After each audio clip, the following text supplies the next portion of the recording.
안녕하십니까. 2025년 3월 20일 새벽 모의 팩트 시작하겠습니다. 헌법재판소가요, 어제 저녁쯤에 윤석열 대통령의 탄핵 심판 선고일 오늘 중으로 공지하지 않는다, 뭐 이렇게 관계자가 얘기한 걸로 일제히 보도가 됐습니다. 그러다 보니까 보통 2, 3일 전에 공지한다고 했죠. 그러니까 이제 그럼 이번 주로 넘어가는구나, 또 이렇게 해서 이제 뭐 다음 주 뭐 유력 뭐 또 이런 보도가 나왔습니다. 그러니까 그 중에 팩트는 헌재 관계자가, 그것도 익명입니다, 어제 오늘 중 공지 안 한다, 그러니까 어제 중으로 공지 안 한다, 뭐 이런 뜻이죠. 뭐 이론적으로 얘기하면 오늘 공지해서 내일 할 수도 있습니다. 그러나 그런 얘기를 전혀 안 하고 있으니까, 그러니까 이제 또 뭐 이런저런 왜 뭐 다시 똑같은 얘기입니다. 왜 늦어지나 뭐 이런 거 이제 분석하고 있는데, 뭐 대개 이제 세 갈래다 이렇게 분석을 하고 있거든요. 그 첫 번째가 역시 재판관들 사이에 이견이 있다. 그럼 이견 조정이 안 되니까. 그런데 그게 6대2는 아니다. 6대2라면 벌써부터 이견 조정이 끝났을 것이다. 그럼 결국 5대3 아니냐. 그러니까 지금 공개를 못하고 이 3이라고 하는 인용 반대파, 그 사람들이 그 중에 하나만 입장을 바꾸면 끝나는 건데 입장을 안 바꾸고 있는 것 아니냐, 뭐 이런 분석이 유력하게 나오고 있는 겁니다. 실제 그 헌재 재판관 출신이나 뭐 이런 쪽에서 나오는 얘기들이 이런 거죠. 아니, 이 평의가 길어지는 거는 결국 재판관들과 의견 조율이 안 되기 때문이다, 그렇게 봐야 되는 게 상식이다. 처음에, 그러니까 윤석열 대통령 탄핵 심판 초기에, 그때는 탄핵 찬성 여론이 워낙 지배적이고, 그 다음에 진보 성향, 문영배, 이미선 뭐 이런 사람들이 이제 선임이니까 그 사람들 때문에 이제 인용 쪽이 우세했는데, 그 다음에 이제 뭐 내란죄 철회, 그 다음에 검찰 조서 증거 채택 논란, 절차상 흠결 뭐 이런 것들이 불거지고, 다른 재판관들이 상황을 조금 더 이렇게 파악해 가면서 이거는 절차상 아주 심각한 문제가 있다 라는 이견이 계속 나오니까 조율이 안 되고 있다, 뭐 이런 얘기죠. 이게 가장 유력한 설이고요. 또 하나는 이제 뭐 한덕수 국무총리 때문이다, 이런 분석을 하는 사람도 있습니다. 그건 무슨 얘기냐면, 내란죄 부분이 윤석열 대통령과 한덕수 국무총리가 겹치는데 둘 다 국회 소추할 때는 내란죄 부분이 들어갔는데 실제 헌법재판소에서 심리할 때 다 철회했거든요. 근데 이제 한덕수 국무총리 거는 이미 결론이 나 있다고 저는 듣고 있습니다. 8대0 전원 일치 기각 또는 각하 이렇게 나 있다고 들었는데 공표를 못 하고 있는 거죠. 왜? 내가 또 거의 윤석열 대통령과 한덕수 국무총리가 국민들한테는 같은 세트로 인식이 되기 때문에 한덕수 국무총리를 대통령 권한대행으로 복귀를 시켜놓으면 윤석열 대통령 것도 당연히 그하고 똑같이 된다 하는 인상을 국민들한테 준다. 그러면 안 되지 않느냐. 그래서 이 두 사람을 같이 하려고 하다 보니까 윤 대통령 것이 늦어진다, 뭐 이런 주장입니다. 글쎄, 뭐 저는 뭐 동의하지 않습니다, 이 주장에. 왜 그러냐면 한덕수 국무총리 건하고 윤석열 대통령 건하고는 다르죠. 그러니까 한덕수 국무총리 건이 윤석열 대통령 탄핵 심판 결과의 예고편이다 라고 하는 부분에 저는 동의하지 않습니다. 두 사건은 많이 다르죠, 많이. 다만 한덕수 국무총리에 대한 의결 정족수가 200명이다. 저는 거기에는 동의를 합니다. 만약에 헌재 재판관들이 그 부분에 의견 일치를 봤다면 이거는 기각이 아니고 각하가 될 겁니다. 물론 이 가능성이 남아있긴 하지만 이것 때문에 윤석열 대통령의 탄핵 심판 선고가 늦어진다, 이렇게 보기는 어려운 것 아닌가. 그 다음에 또 하나는 절차적 흠결 문제가 워낙 강하게 제기가 되고 있으니까 이 문제를 보완하려고 노력을 하고 있는 것 아니냐, 그래서 시간이 걸리는 것 아니냐. 내란죄 철회, 지금 그 내란죄 철회가 실제 됐는지 안 됐는지도 불분명합니다. 철회한다고 했었죠. 근데 그때도 국회 측 대리인단에서 사실상 철회합니다 이렇게 얘기했지, 철회합니다 이렇게 얘기 안 했고요. 실제 철회가 됐는지 아무도 확인해 주는 사람이 없습니다. 그러니까 이제 지금 이렇게 길어진다는 얘기는 소위 내란죄의 구성 요건, 이 부분에 관해서 재판관들 사이에 이견이 있는 거 아니냐, 이렇게 분석하는 사람도 있습니다. 주로 법조인들이 이렇게 분석합니다. 그리고 이제 당사자가 동의하지 않은 검찰 조서를 증거로 채택할 수 있느냐 없느냐, 이게 이제 또 절차상 문제죠. 왜냐면 검찰 조서라는 거는 검찰의 주장에 불과한 거죠. 당사자가 동의하지 않으면 재판에 가서도 처음부터 다시 해야 됩니다. 근데 헌재는 그걸 증거로 채택했습니다. 그럼 이게 이제 위법한 거 아니냐, 그리고 불공정한 것 아니냐, 이런 지적을 피할 수가 없는 거예요. 이 대목을 보완하기 위해서 지금 이런저런, 내지는 이제 구속 취소 후에 절차상으로 미비한 부분이 없는지 뭐 이런 것들을 하나하나 따지다 보니까 시간이 걸리는 건 아니냐. 요건 주로 법률가들 사이에서 나오는 얘기입니다. 뭐 일리 있는 얘기입니다. 그러나 그것 때문에 계속 늦어진다? 그렇게 보기는 좀 어려운 것 아닌가. 뭐 하여튼 그런 또 얘기도 있습니다.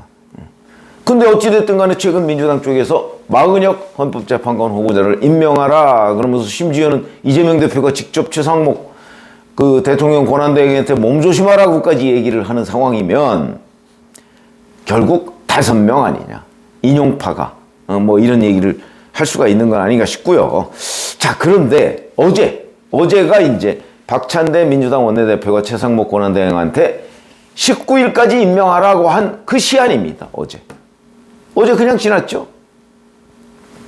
자, 근데 어제 그 19일 시한이 끝나갈 무렵에 여의도 정치권에 파다하게 퍼진 설이 있습니다. 설입니다. 팩트는 아니고. 근데 그럴듯한 설입니다. 그게 뭐 일종의 뭐 찌라시 같은 건데, 찌라시도 뭐 가끔 맞을 때도 있거든요. 하여튼 설입니다. 일리가 있습니다. 갑자기 각하론이 급부상한 겁니다. 왜 각하론이 급부상했느냐? 어차피 현재 5명이다. 탄핵 인용파가. 그거 선고하면 기각이다. 그렇죠? 5대3. 기각이죠. 기각이기 때문에 그럴 바에야, 기각이면 다시는 탄핵을 못합니다. 한번 기각된 거니까. 그럴 바에야 차라리 요건 미흡을 이유로 각하하자. 그러니까 문영배, 이미선 이런 우리 법팀들도 차라리 각하 쪽에 손을 들자. 그럼 각하라는 건 뭐냐? 윤석열 대통령의 탄핵 요건이 되지 않는다. 뭐 때문에? 내란죄 철회 때문에. 내란죄를 철회하면 국회 재표결을 거쳐야 된다. 왜냐하면 가장 중요한 그 탄핵 사유가 철회가 됐기 때문에 국회에서 다시 표결해야 되는 건 아니냐. 이런 이유를 들어서 국회로 돌려보내는 의미가 있는 거죠. 각하라는 거는. 돌려보내면 국회는 어떻게 해야 되겠어요? 다시, 여하튼 이론적으로는 대통령 탄핵 소추를 다시 할 수 있습니다. 그러니까 여기서 기각이면 종결인데 각하면 다시 추진할 수가 있다. 그러니까 다시 추진을 해서 실제 탄핵 소추안이 국회에서 가결될지 안 될지는 모르지만 적어도 이재명 대표가 이 문제를 가지고 윤석열 대통령을 흔들 수는 있다. 탄핵을 한다 만다 흔들 수는 있다. 그 여지를 남겨놓는 거죠. 탄핵의 여지를. 물론 되지는 않겠죠. 왜? 윤석열 대통령이 지금 각하되면 복귀할 텐데, 자, 복귀하면 윤 대통령이 지금 그 대통령실에 앉아서 딱 국정을 수행하고 있는데 한 번 통과됐던 탄핵소추안이 헌법재판소에서 요건이 안 된다고 해서 했는데, 각하됐는데 그걸 다시 추진하면 국민의힘에서 8명이 다시 간다? 민주당에 동조한다? 지금은 그러기 어렵습니다. 왜? 구속도 취소된 마당이니까. 굉장히 중요한 부분. 그래서 제가 보기에는 정치적으로는 이럴 가능성, 각하되면 기각이나 각하나 비슷하다. 전 그렇게 보는데 법률가들은 기각과 각하가 다르다. 그렇기 때문에 여기서 차라리 각하를 해서 다시 한번 윤석열 대통령의 탄핵을 추진할 수 있는 기회를 민주당에 주자. 그 부분에 문영배, 이미선 이런 사람들도 차라리 기각보다는 그게 낫지 않느냐. 이런 분석을 바탕으로 해서 갑자기 어제 각하설이 돌았습니다. 여의도에 쫙 돌았습니다. 아마 오늘까지 계속될 겁니다.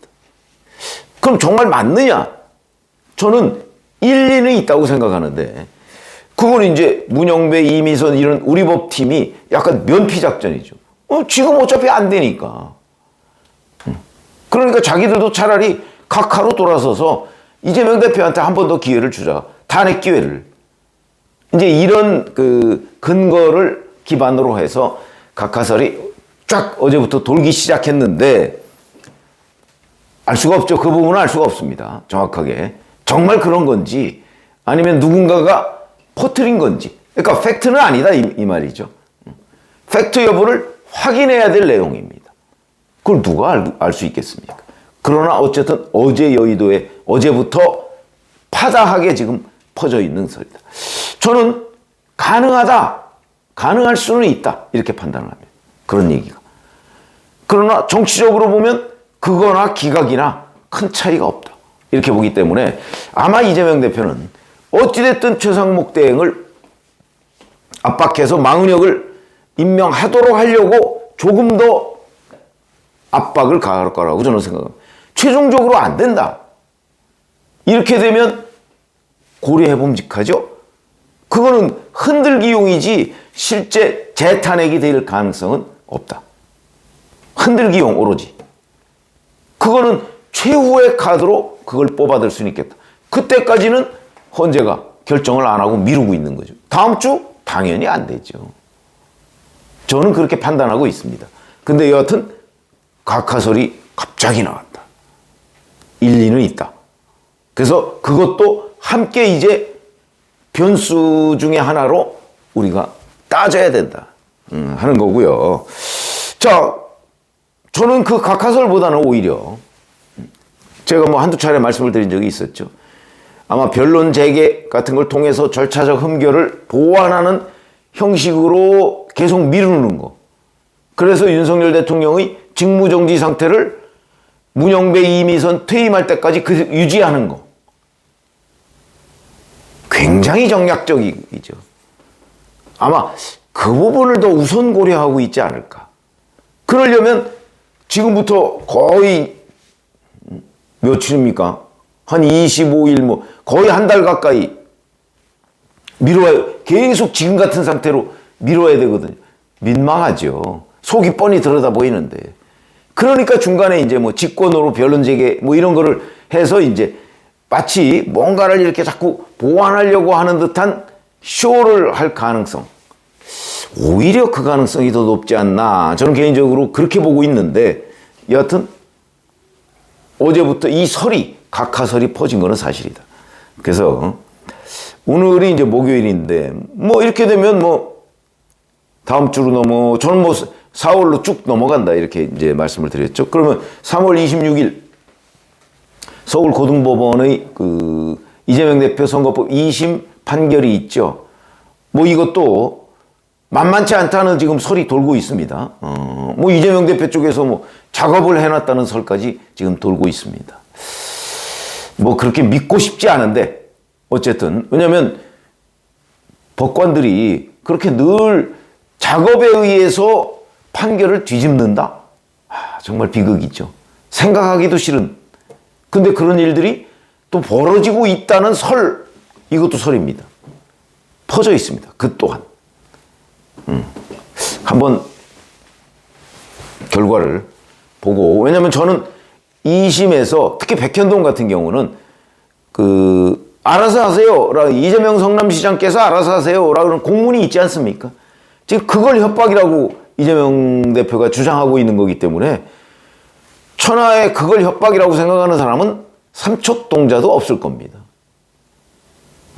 그래서 저는 아무리 뒤집을래야 뒤집을 수가 없는 그 판결이다 이렇게 생각을 하는 입장인데 뭐 그건 한번 지켜보시죠. 고맙습니다.